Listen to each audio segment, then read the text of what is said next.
Shalom, selamat pagi Bapak Ibu, saudara-saudari di dalam Tuhan Yesus Kristus.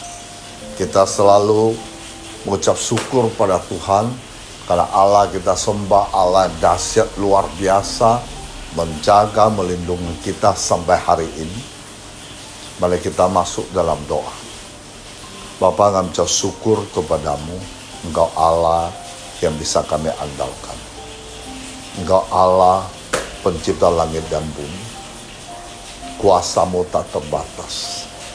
Ketika kami memahami, ketika kami mengikuti kehendak-Mu, segala sesuatu akan terjadi dalam kehidupan kami. Semakin hari semakin baik. Pimpin setiap langkah kami Tuhan. Di dalam nama Tuhan Yesus kami berdoa. Haleluya. Amin. Oke Bapak Ibu, saudara-saudara dalam Tuhan Yesus Kristus. Tema pada kali ini adalah di balik ucapan syukur ada berkat. Di balik ucapan syukur ada berkat. Jadi mengapa seseorang susah sekali bersyukur? Alasannya. Ada mengatakan dalam kondisi susah. Ada berkata beban berat, mengalami hal-hal yang mengecewakan, mengalami kekesalan, mengalami kegagalan, ada mengatakan kesesakan, mengalami sakit penyakit, mengalami putus asa, sungut-sungut omelan, bahkan berani menyatakan Tuhan seperti dibuat oleh bangsa Israel. Nah, hal ini terjadi karena kita salah dalam melakukan penilaian. Kita selalu mengukur suatu nikmat dari Allah dengan ukuran diri sendiri. Artinya, jika keinginan dipenuhi, maka kita mudah bersyukur. Sebaliknya, jika belum dikabulkan, maka kita enggan untuk bersyukur. Bapak, Ibu, saudara-saudara dalam Tuhan Yesus Kristus, saya akan mencoba memberikan tambahan dari cara pandangan saya. Seseorang susah sekali bersyukur karena ada beberapa faktor. Pertama, didikan tentang rasa syukur kurang dari orang tua. Dari kecil anak harus diajarkan bersyukur supaya setelah dewasa dia tidak lupa bersyukur saat mendapati berkat. Kedua, perasaan tidak puas yang berlebihan disebut serakah. Selalu merasa kurang sehingga lupa untuk mensyukuri apa yang sudah ada. Selalu melihat ke atas tapi lupa melihat ke bawah. Jangan kita hanya melihat kemewahan yang dipamerkan orang lain. Itu hanya akan membuat kamu iri dan lupa bersyukur. Sebaiknya kita sesekali kita buat daftar hal-hal yang harus kita syukuri. Supaya kita lebih bersyukur, contohnya, nikmat kesehatan, anak yang ceria, suami dan istri yang baik, keluarga rukun, bisnis sukses, dan masih banyak lagi. Nah, lihatlah di sekeliling kita begitu banyak yang kekurangan, maka kita harus bersyukurlah. Bapak, Ibu, saudara-saudari dalam Tuhan Yesus Kristus, kali ini saya ingin berbagi dengan kalian tentang kisah burung gagak yang tidak puas diri hitam. Manusia selalu tidak puas dengan apa yang diberikan oleh Allah kepadanya. Orang yang tak pernah puas seperti kehidupan burung gagak yang hitam. Nah, pada suatu ketika ada seekor burung gagak yang sangat tidak puas dengan kehidupannya karena memiliki burung hitam pekat itu. Dengan tidak puasannya, dia sering berterbangan ke sana ke sini dengan hati yang gelisah. Pada suatu hari, dia melihat seekor angsa sedang berenang di air. Apa dikatakan oleh burung gagak tersebut? Betapa senang dan bahagianya burung angsa yang memiliki bulu begitu putih dan bersih. Tidak seperti aku yang hitam ini. Dan kemudian burung gagak menghampiri burung angsa yang sedang berenang. Apa kata gagak ke burung angsa? Kamu sangat putih dan imut. Kamu pasti burung tercantik sedunia. Semua orang pasti menyukaimu, sehingga tidak ada yang menyukaiku. Angsa pun menjawab, sebenarnya saya merasa demikian, bahwa saya ada burung terindah dunia.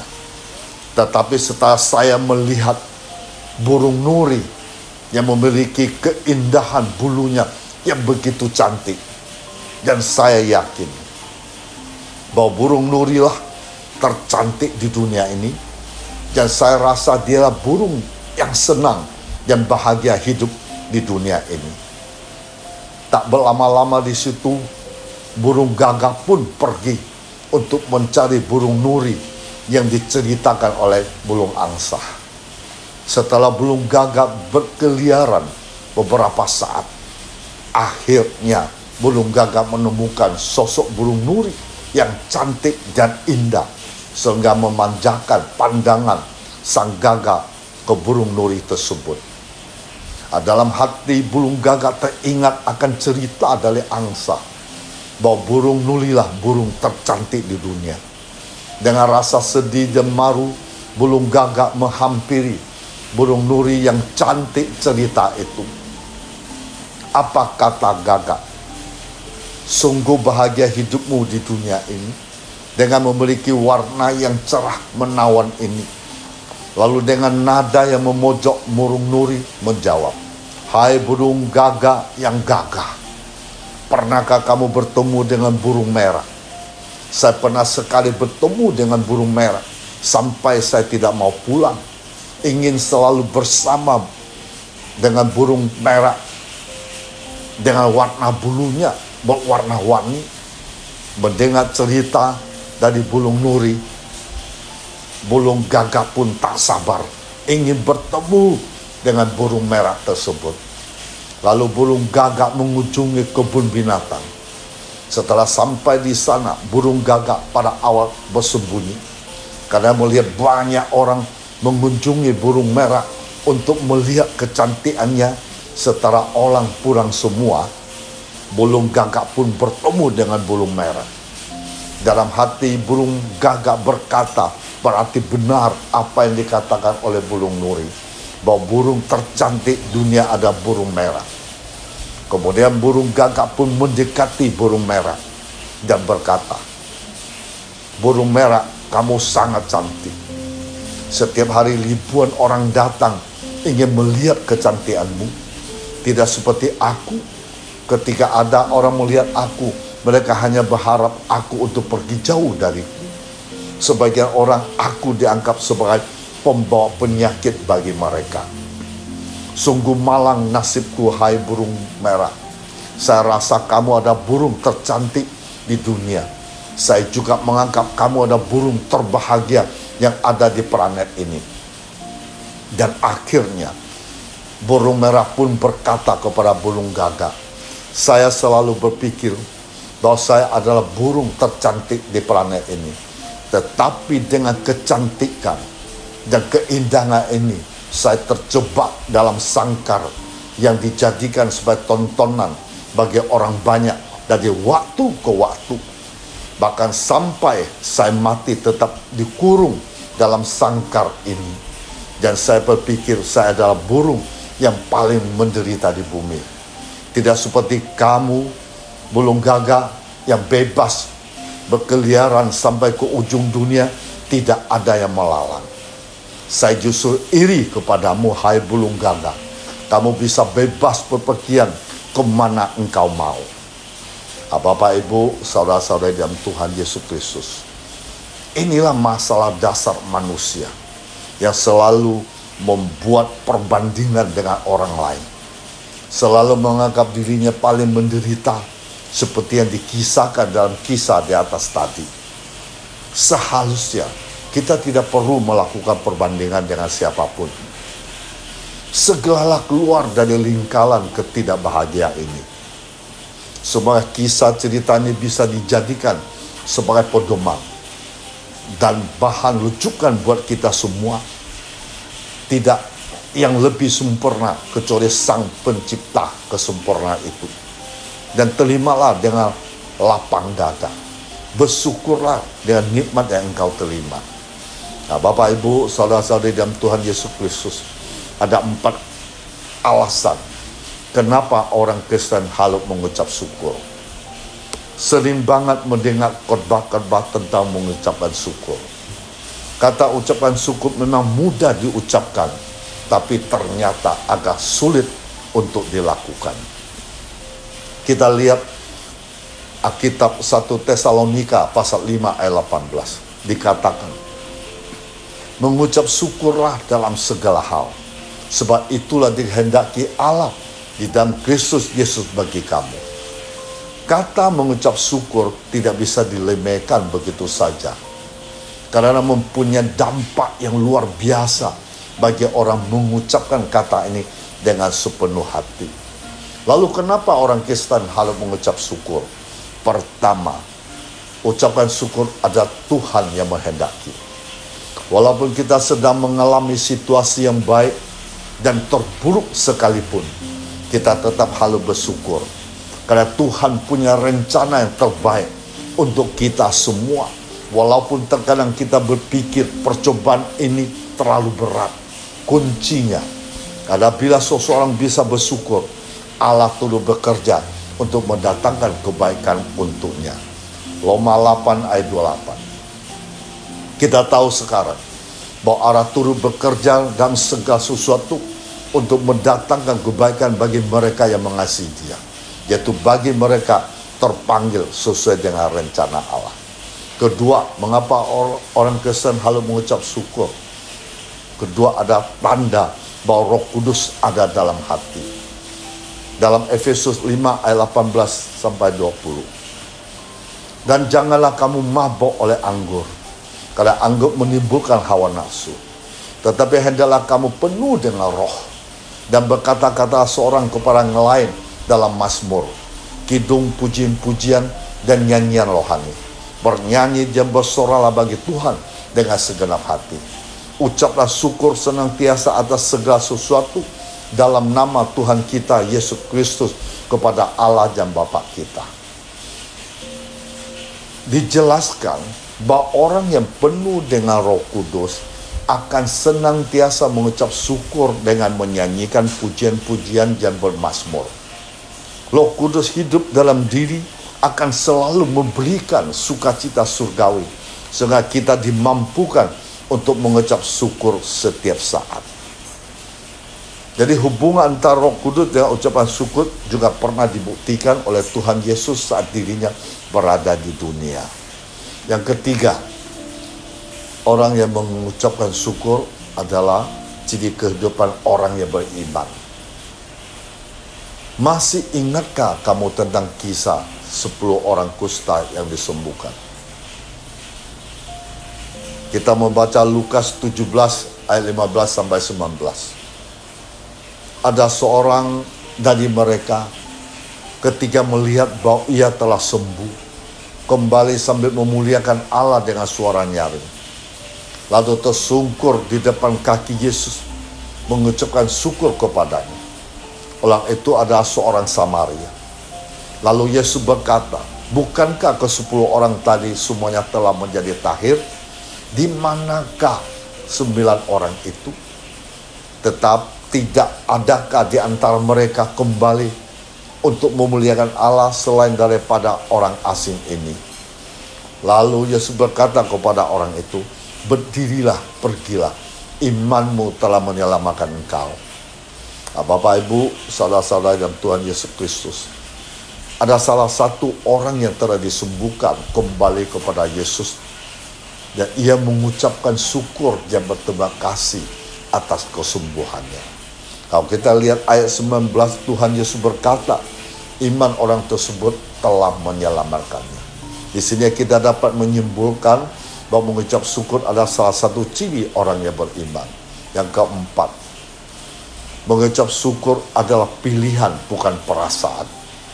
Mudah bagi kita untuk mengucap syukur saat suasana hati kita sedang baik, gembira, senang, ataupun sukacita. Jalan hidup manusia itu tidak selamanya mulus. Tapi coba kita lihat Habakuk. Walaupun di sekelilingnya mengecewakan, tetap Habakuk tetap bisa bersyukur. Kita lihat Habakuk pasal 3 ayat 17-18. Sekalipun pohon ara tidak berbunga, pohon anggur tidak berbuah, hasil pohon zaitun mengecewakan. Sekalipun ladang-ladang tidak menghasilkan bahan makanan, kambing domba terhalau dari kulungan, dan tidak ada lembu sapi dalam kandang, namun aku akan bersorak-sorak di dalam Tuhan, beria-ria di dalam Allah menyelamatkan aku. Memang tidak mudah untuk bersyukur setiap saat, tapi Tuhan sendiri sudah memberikan, bahkan melimpahkan berkat-Nya setiap hari kepada kita. Masakan kita tidak pernah berterima kasih karenanya? Mari kita mulai bersyukur atas apapun terjadi dalam hidup kita. Sebuah ucapan syukur sesungguhnya melupakan hal yang sangat penting dalam kehidupan kekristenan. Bukan cuma untuk menunjukkan kita sebagai pribadi yang menghargai segala yang sudah diberikan Tuhan dalam hidup ini, tetapi juga karena ada kuasa di balik sebuah ucapan syukur. Ucapan syukur adalah sikap anak Tuhan untuk menyatakan bahwa menyerahkan segalanya, termasuk masalah-masalah yang kita alami, ke dalam tangan Tuhan. Pertama, kita berserah sepenuhnya, mengatakan kepada Tuhan bahwa kita mau dibentuk dan diproses sesuai cara dan kehidupan Tuhan. 2, membiarkan kasih Tuhan mengalir dalam hidup kita. 3, membiarkan kuasa Tuhan bekerja dalam mengubahkan hidup kita. 4, meninggalkan segala keinginan pribadi kita, menerima sepenuhnya apa yang terjadi, bahkan dalam keadaan paling buruk sekalipun. 5, percaya dengan iman bahwa seburuk apapun yang kita alami hari ini, ada suatu rencana besar yang Tuhan sediakan bagi kita di waktunya Tuhan. Masih ada banyak lagi hal yang bisa kita peroleh di balik sebuah ucapan syukur. Walaupun saat-saat ini kita sedang hadapi betapa sulitnya pergumulan yang tengah kita hadapi saat ini, tetapi Tuhan berkata agar hendaknya kita jangan takut. Filipi pasal 4 ayat 6. Janganlah hendaknya kamu khawatir tentang apapun juga, tetapi nyatakan dalam segala hal keinginanmu kepada Allah dalam doa, pemohonan dengan ucapan syukur. Dari ayat ini kita bisa melihat bahwa kita tidak perlu khawatir, tetapi kita diperkenankan untuk menyampaikan keinginan, harapan kita kepada Tuhan melalui doa, pemohonan disertai ucapan syukur. Ayat ini juga mengingatkan kita untuk selalu mengucap syukur dalam situasi apapun, ketika senang atau susah, saat keadaan baik ataupun kurang baik. Seberat apapun masalah yang tengah kita hadapi, baik dalam pekerjaan, keluarga, keuangan, dan sebagainya, hadapilah itu dengan selalu mengucap syukur dalam segala keadaan. Ketika kita mengucap syukur, maka kita meyakini kebaikan pernyataan Tuhan dalam kehidupan kita. Kuasa Tuhan akan berkaca lewat ucapan syukur, sehingga mujizat yang paling mustahil sekalipun akan bisa terjadi. Kita bisa mengalami pemulihan atas apapun pergumulan kita. Ucapan syukur mampu mendatangkan kuasa Tuhan dalam kehidupan kita. Tuhan mencurahkan roh-Nya agar bekerja dalam hidup kita, memberi hikmat untuk melakukan apa yang benar di mata Tuhan sesuai dengan kehendak-Nya. Apa yang tidak pernah kita pikirkan, itulah akan Tuhan berikan kepada kita. Kita lihat 1 Korintus pasal 2 ayat 9.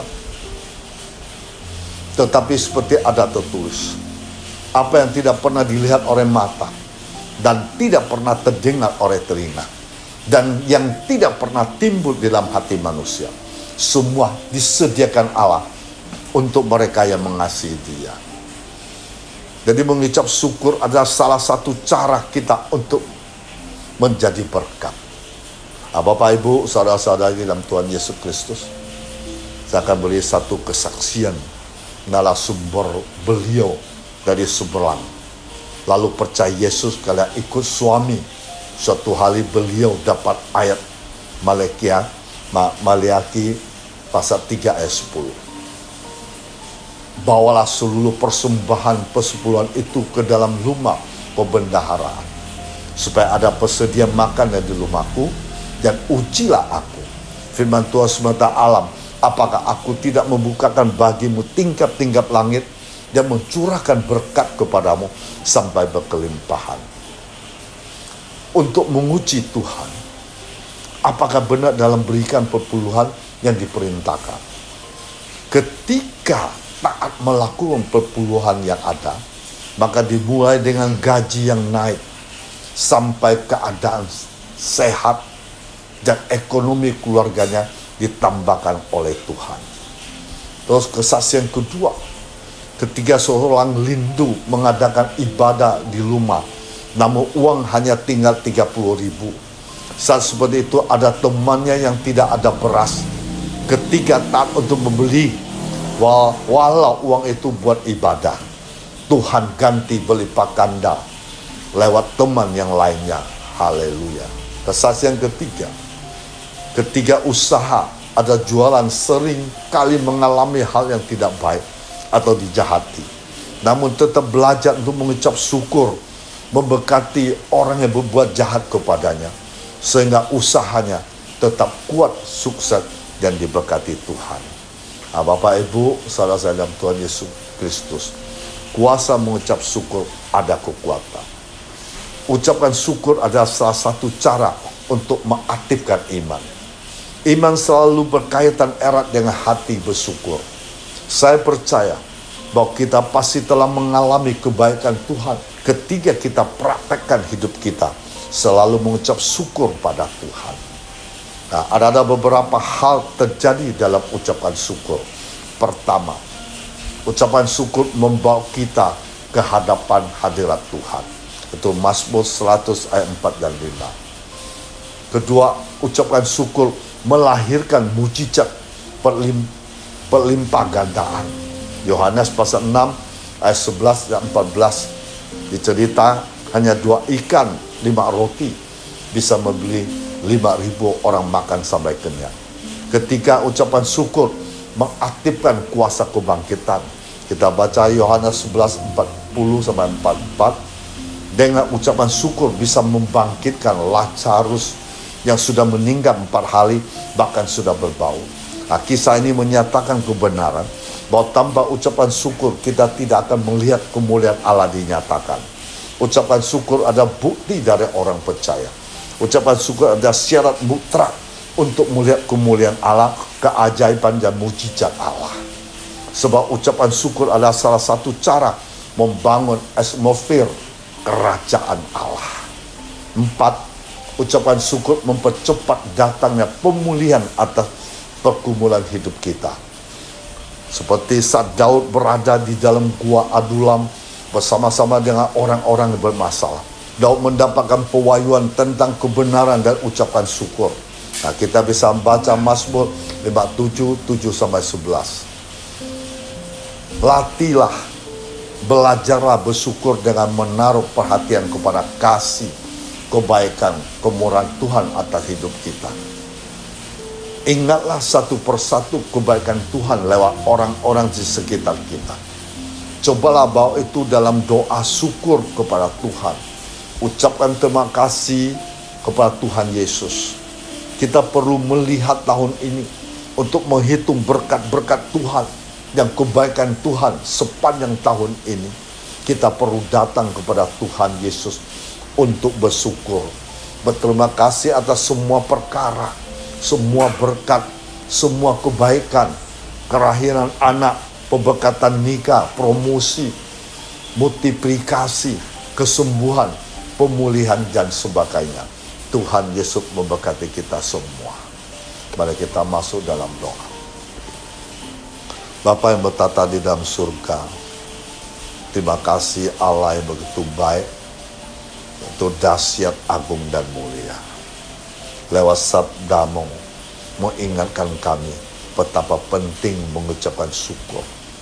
Mengucapkan syukur bisa mendatangkan berkat. Mengucapkan syukur bisa melihat kemuliaan namamu.